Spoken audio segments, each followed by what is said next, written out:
Here we are back in Albion Online to do the normal thing. Go check my crops and see how they're doing. Are they ready? Yeah, they sure are. All right. Well, today we're talking about how Martin Luther King Jr. said, in the end, we remember not the words of our enemies, but the silence of our friends. And that's quite true. You see, there's a lot of people who tell you that they're your friend. They'll tell you that they care. They'll tell you that you matter, or they'll sort of act like you matter. And yet the truth is, they'll be remarkably silent when it comes to the opportunity to actually be part of your life. And I think it's important to take some time to be quiet and to not reach out to people, or to reach out to people in a very respectful way that doesn't really involve any kind of follow-up. So maybe you say, let's do something sometime if you'd like to, and then you leave it in their court. And you say, like, do they follow up? Do they say, yeah, here's kind of the opportunity for us to connect more? Or do they just sort of kind of not really make any effort at all? And maybe you could maintain a connection with them on some level if you were always following up, if you're always coming back around to kind of beg for it. Well, if a person doesn't really care to reach out to you unless you reach out to them, they're not a friend. And they're not someone who you really even need to have as an acquaintance. They're just dead weight in your mind, and you've got to let those go. Now, that's not to say that people can't, kind of be inconsequential today and then down the road they can change. And, people sometimes don't really feel like they're in a place in their life where they want to be around other people or whatever it might be. And then as times change, sometimes people's circumstances and their interests change naturally. And so none of this is to say that you put people into a specific bucket and you say, well, here's the good people who are going to be there for me, and then here's the bad ones that just, I shouldn't ever give them the time of day again in my life. It's not like that. It's just, you shouldn't put people on a pedestal who don't deserve it. People who aren't going to be there for you, where you will go out of your way for them, but they won't go out of their way for you. And it's easy to put your blinders on to that and pretend it's not so, especially if maybe you're lonely or you feel like you would like someone to be in your life. Then you can sort of ignore the signals that they just aren't really invested on any level. And then you can also put the blinders on if you have made an investment in their life on some level, and you feel like, well, I don't want to concede that was all for nothing, so I guess maybe I'll sort of, I'll continue to circle back and kind of hope that they're going to be there for me. Well, the truth is, if people want to be there for you, you're going to know it. They're going to make an effort. And if they don't, then just don't worry about them. That's just all there is to it. Because there's things you can do with your own time to create a sense of value and enjoyment in your life. And if you do that by yourself, then that's its own sort of enjoyment and reward. And if you do it with people who you truly value, then that's a reward and that's a treasure too. But what isn't good is when you are lying to yourself, when you're putting someone up on a pedestal that doesn't deserve it, when you're implying to yourself that you aren't alone, when in reality you are, or that people care, when the truth is they don't, then you're filling your life with garbage on the front side, and then you wonder why you don't get quality on the back side.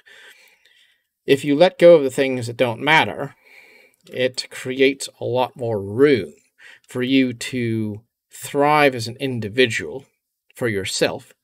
And then when you do that, you are planting seeds which will potentially blossom into the kind of rewarding good fruit that you need in your life later.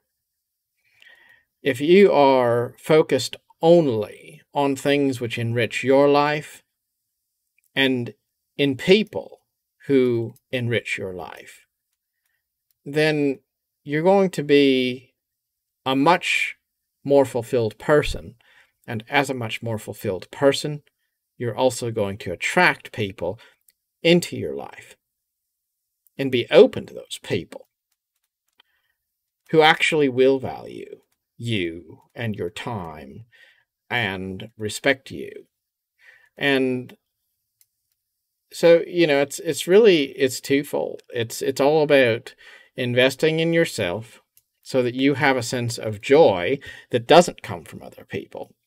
But then it's also about understanding that when you are that kind of a person who finds a sense of joy in your own life, a sense of happiness, satisfaction, interesting things, all of that, then you're going to have more interesting people who you enjoy come into your life, and then that's going to be a blessing in and of itself too. So it's a win on the front side, because if you don't spend time with people who are a waste of energy, then that's energy and money and time that you can spend doing things that you enjoy for yourself 100%, and you can have fun with that. And then good people tend to attract good people, right? It's just that simple. And then don't put people in a bucket. Don't say, this person is a bad person. This person isn't going to be there for me. This person, don't do that. Don't act like people are bad, or that somebody has done you a wrong because they haven't done what you want them to do. Just understand that. Just understand that right now, if a tree doesn't bear good fruit, then it's not a good tree for you to be looking for fruit on, right? It's just that simple. Now, maybe the circumstances can change later on. I mean, there's certainly plenty of times when that's true, and somebody who you aren't close with today or next week or next year, maybe 5 years down the road, it's a different story, and you wind up being, maybe they're your bestie or something. I don't know. But in the moment, if you're looking for someone to be something other than what they are, and you're implying in your own mind that they are, then, well, you're going to create that perception of a contradiction. And Ayn Rand said it very beautifully. If you believe that you have discovered a contradiction, check your premises, because contradictions don't exist. And that's true. If you feel like you are frustrated because you're at odds with the world, then you just need to step back a little bit and then accept that things are exactly what they appear to be. And maybe you don't like that, but the universe is also exactly as it ought to be. So you might as well just get used to it, accept your life as being filled with blessings, and then find ways for you to enjoy your life, find ways to bring value into other people's lives with the things and the work that you do, and then don't count on other people who are not necessarily going to be there for you. So here we are in U Wood. I got 1,100 of my daily Albion Online points, and I'm just about there. I always enjoy logging in to get my daily bonus. Even if that's the only thing I do, I still enjoy doing that. And I think it adds a certain routine into my life, which seems kind of positive to me. Maybe one day I will get more serious about Albion Online and do something other than just random gathering. But on any given day, I wind up just deciding, you know what? I think I'm just going to think I'm going to just do my normal thing and go gather my normal stuff and and call it a day. You know, I'm looking at this and I can't help noticing that there's bunny rabbits on this rope, and there's a wolf on there. Like that's funny. Like I would expect to see bunny rabbits, but a wolf just tied up on there, ready to be eaten for dinner. That's kind of funny. Like you'd think it would be like a pig or something, but no, it's a wolf on there. All right. Well, till next time. Thank you very much for watching. Goodbye.